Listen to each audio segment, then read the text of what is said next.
What's up, guys? Welcome to Daily Dose of Reddit. This is your host, Zach, and today's subreddit is r/ChoosingBeggars.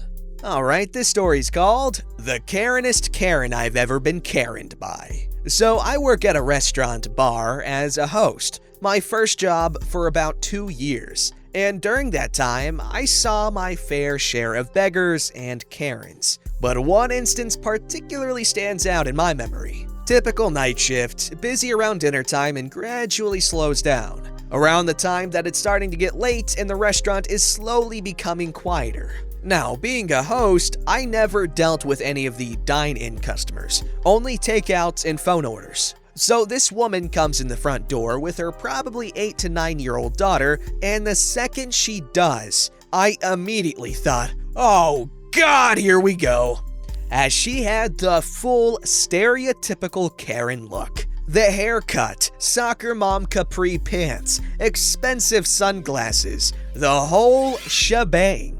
She walked up and, of course, I greeted her with a friendly smile, to which she replied that she was there to pick up a takeout order. I pulled up her order to take her payment, and it was a pretty hefty order, around $150 to $200 if I remember correctly. She tells me she has a coupon, which is usually a lifesaver because it makes the process so much faster. So I take a look at it. It was for something like a free kids meal, but I quickly noticed that the coupon had in a large, bolded red font, dead center on the front, "Dine in only." I hand Karen back her coupon and, as politely as I can, tell her I am unable to accept this coupon since it only applied to dine-in meals. Karen did not like that. Not at all. She proceeded to correct me and tell me that the coupon was, in fact, valid, because I was a 16-year-old working at minimum wage. Obviously, I have no clue what I'm talking about, right? I explained to her again that the coupon could only be applied to dine-in orders, and even added that I would be happy to seat her and plate her, still hot and fresh, food to enjoy in the restaurant so she would be able to use the coupon. I had to physically point to the dine-in only lettering multiple times as I attempted to explain that I physically have no way of entering the coupon since it was for dine-in only. Then she asks for the manager. Whoa, huge surprise! So I go get my manager and quickly explain the situation. Then he follows me to the front and asks how he can help Karen. So this entitled, privileged, genuinely stupid woman proceeds to rant to my manager for about 15 minutes about how stupid, lazy, and useless of an employee I am.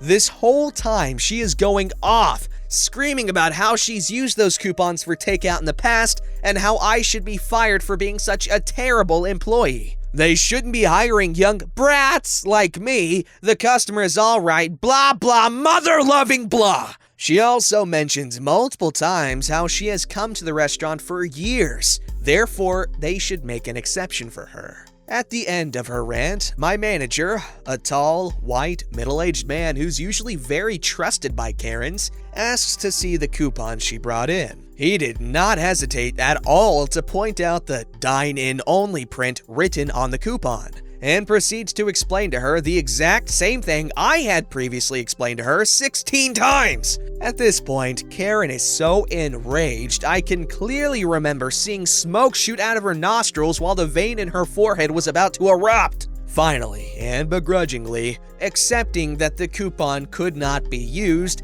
she hit us with the, "Fine, I guess I'll just pay for it." Now, it is at this point I will remind you that her bill was fairly large. I'm also going to point out that this was a Boston pizza, which is notorious for overpricing food. So my manager walks away and I tell Karen her total and ask how she is paying.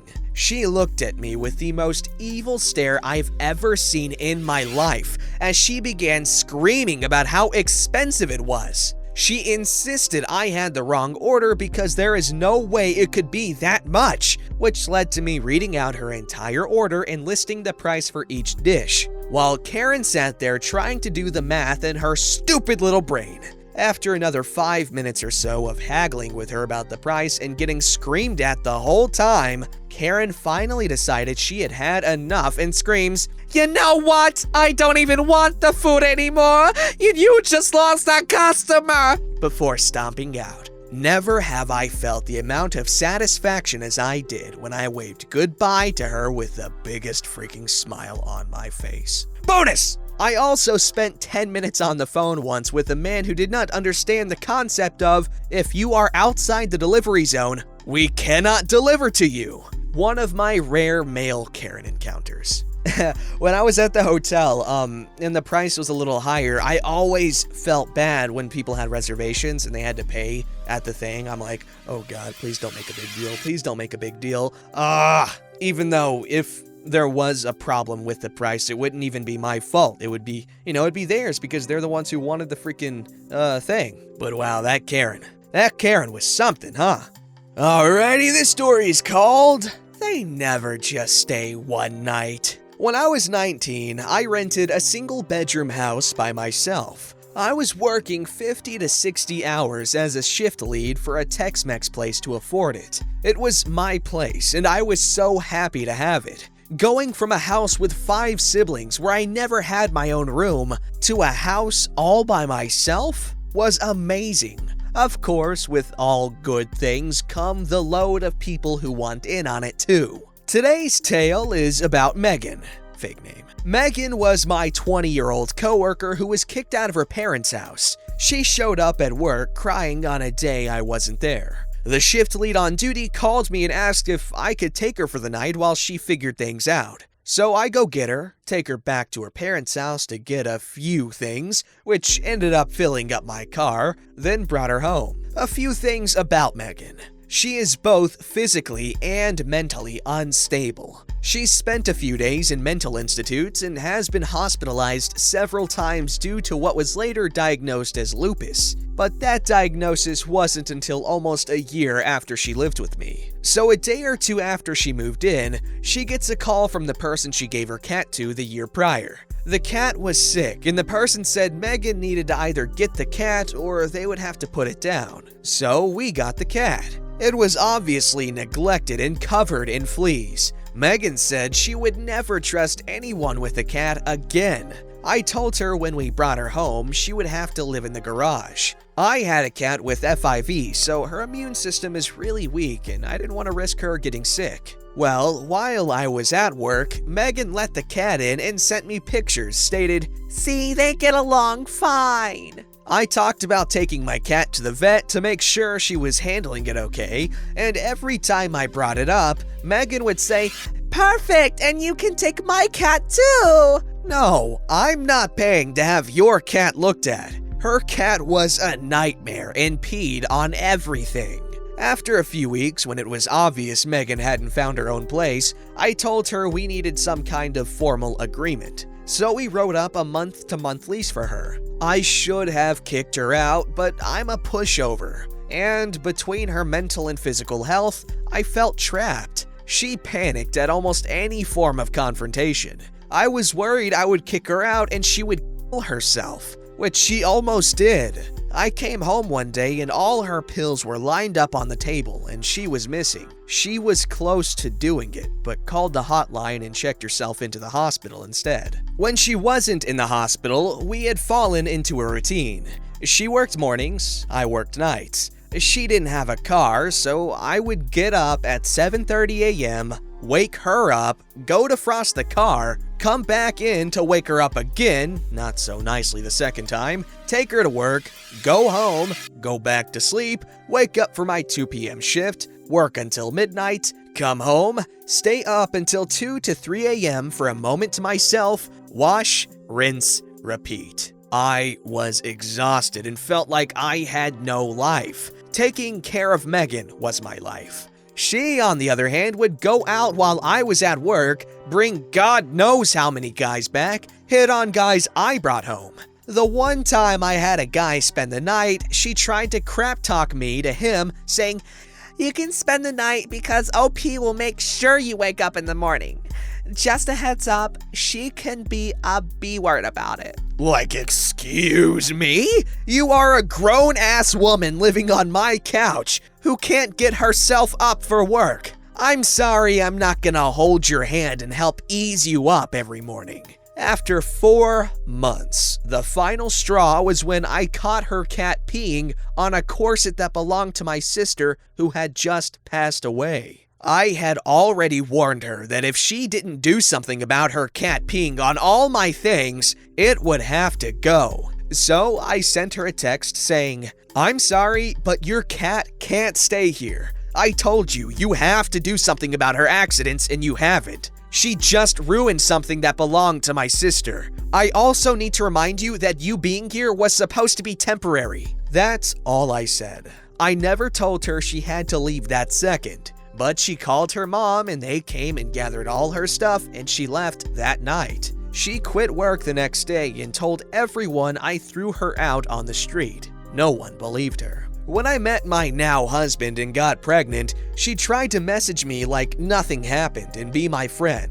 I don't understand why several people thought my pregnancy was the time to reconnect. If I didn't want to be around you when it was just me, why the hell would I want you around my kid? Added to add, yes, she did pay rent. I can't remember the exact amount as this was over 5 years ago. Okay, yeah, that sounds like a hell of a situation to be in. Emphasis on hell. It's a really unfortunate situation when you have to really take someone's mental health into account when you're trying to be honest with how freaking annoying they are.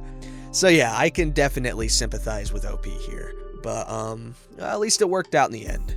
This story's called Choosing Beggar Attempts to Scam My Uncle for Free Pizza and Gets Busted. Wow, I guess you could say that Choosing Beggar's quite the nut. Please tell me someone got that. Hello everyone! Recently I've seen a lot of Choosing Beggars posts, so I decided to post one of my own. Sorry for any formatting issues, I am on mobile. Also, take everything in the story with a grain of salt since this is all information from my uncle, so I'm not sure if he embellished certain parts. Now, without further ado, let's get started on this story. Backstory. Come on! This happened a few years ago. Maybe in 2015 or 16, my uncle owns a pretty successful pizza store. It's not part of a franchise, he only owns the one location. At his pizza place, he is usually the one who handles the phone calls. My uncle looks pretty intimidating. He is a large, burly man with a beard and, in American terms, he would be right around 6'3". Despite his looks, my uncle is a pretty nice guy who always bends over backwards to please customers,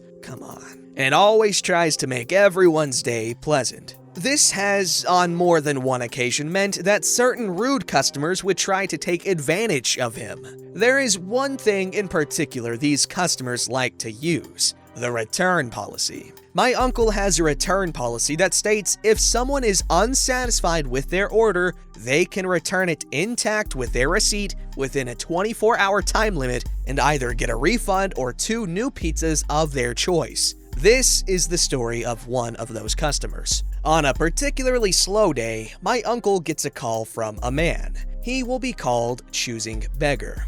My uncle went to school with Choosing Beggar and knew Choosing Beggar had anger issues. Choosing Beggar and my uncle chat on the phone for a few minutes before Choosing Beggar eventually orders 3 large pepperoni pizzas. My uncle has the cooks make the pizzas and he sends them out to Choosing Beggar's house. 2 hours later, my uncle gets a phone call from Choosing Beggar. Hello, OP's uncle. This is Choosing Beggar. I ordered 3 pizzas earlier today. Yes, I remember. Do you have a problem? Yes, I was unsatisfied with my order. I would like to request to trade them in for 6 new pizzas. No problem. What pizzas would you like? I'd like 6 Supremes. A Supreme is an extra large pizza with ham, beef, and chicken with 3 different types of Italian cheese. It's also the most expensive pizza my uncle sells. Is that okay? Sure, anything for an old friend. You just have to return the 3 pizzas you bought with the receipt and I'll gladly serve them up for you. About that, me and my family already ate those pizzas. But can we still get new ones anyway? My kids are still hungry. I'm sorry, man, but I can't do that. It's store policy. come on, dude, I can't afford it. Please, can't we just get them for free? Sorry, Choosing Beggar, no means no. I'd love to help you, but I can't. Bullcrap, you can't even help an old friend. I'll be there in an hour. My pizzas better be ready or I'll never order there again. Choosing Beggar then hangs up. My uncle decides to make Choosing Beggar's pizza anyway. He doesn't think losing a friend was worth a few pizzas, so he tells the cooks to make 6 Supremes. An hour later, Choosing Beggar arrives at my uncle's pizza place in a brand new top-of-the-line sports car. I can't afford it, my ass. And he was furious. You better have my frickin' pizza ready now, Dookie. Honestly, what is my friendship worth to you that you would trade 6 frickin' pizzas? Choosing Beggar, please calm down. You're disturbing the other customers. I don't frickin' care about other customers. I could buy the other customers if I wanted to. Give me my goddamn pizzas. The customer is always right. Choosing Beggar then proceeds to freak out because of his anger management issues, starts trashing the tables and chairs. My uncle then gets up from behind the counter and gets up in Choosing Beggar's face and tells him to sit down and that his pizzas would be ready soon. Since my uncle was a big, burly wall of a man, Choosing Beggar sits down with a whimper. My uncle already had his pizzas prepared, but after that outburst, he sure as hell wasn't gonna give them to Choosing Beggar. He called the police and they arrived 10 minutes later. One of them restrained Choosing Beggar and the other looked over the camera footage with my uncle. Choosing Beggar was later arrested and my uncle ended up giving the 6 pizzas away to the police officers as a thank you. This whole incident also inspired my uncle to change his return policy. Okay, so, I love how the uncle handled the situation. He was definitely the bigger person, in more ways than one. However, I don't understand that return policy, because how are you gonna be unsatisfied with a pizza you never even had? Unless they got the order wrong, but that could have been fixed at the store. So how are you supposed to return intact pizzas that you're not satisfied with if you've never tried them? Until someone can explain that, I'm gonna have a problem, and it's gonna bother me. I'm not gonna be able to sleep. But yeah, I appreciate how the uncle handled that. He was very mature there. Alright, this story is called Actually Called the Cops on Me. I do freelance IT work for people, and that oftentimes requires building a computer. I get a message from someone at the time I thought was a friend asking me to build a computer for him. I help him pick out the parts. It came out to a couple thousand. Told him he could pay up front or he could pay in installments, and got the computer when he's done. We have a verbal contract that he was going to pay up, so I put the machine on a credit card knowing he'd pay. I'd pay off the card and I'd pocket the extra charge for labor and time. A week later, it's set up and he is refusing to pay, saying that since I am not a legit business because I don't have a brick and mortar location, I am not a real business, so he doesn't have to pay. I tell him it's waiting for him to pay, if not I'd sell it to someone else. A couple of hours later, police cars show up and they intend to arrest me for stolen property. I explained the situation, sat them down, and showed them my chat logs with the customer while I offered them coffee. Apparently, he was cited for misuse of 911. I ended up parting out the system to recoup the costs. Oftentimes, that can happen when you try to help someone out, but that shouldn't stop you from doing it anyway. It builds character, but also just be careful. Be careful. Alrighty, thank you guys for watching. Make sure you check out Daily Dose of Memes because that's a cool channel. We put a lot of work into those videos, so please enjoy them, watch them, like them, all that jazz. I don't know why I said that in that order, but I don't care because you get the message. And the message is subscribe to Daily Dose of Memes and this channel, but you'll also hear that in the outro. Don't forget to like, subscribe, and hit that bell to never miss an episode.